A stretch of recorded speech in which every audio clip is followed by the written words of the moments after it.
আর্যর আগের জীবন শেষ করার আসল কালপ্রিটকে খুঁজে পেল আর্য।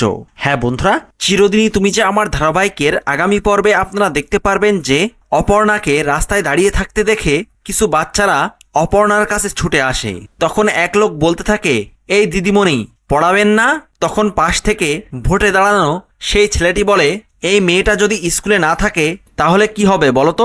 এই বলে সে হাসতে থাকে, মানে সে অপর্ণাকে নিয়ে হাসি ঠাট্টা করতে থাকে। অন্যদিকে দেখা যায় আর্য বলতে থাকে, যার জন্য জীবনটা আমি হারিয়ে ফেলেছিলাম তার খোঁজ আমি পেয়ে গেছি, বাবলু দাস, ভেলপুর। আর্য মোবাইলে দেখে সেই লোকটি একজন ব্লগার। হ্যাঁ বন্ধুরা, আর্য সেই লোকটিকে খুঁজে পেয়েছে।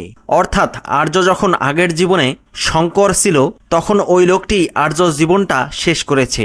হ্যাঁ বন্ধুরা, আর এই সবটাই আপনারা দেখতে পারবেন ধারাবাহিকের নেক্সট এপিসোডে। ভিডিওটি ভালো লাগলে লাইক, শেয়ার ও সাবস্ক্রাইব করে সাথে থাকুন।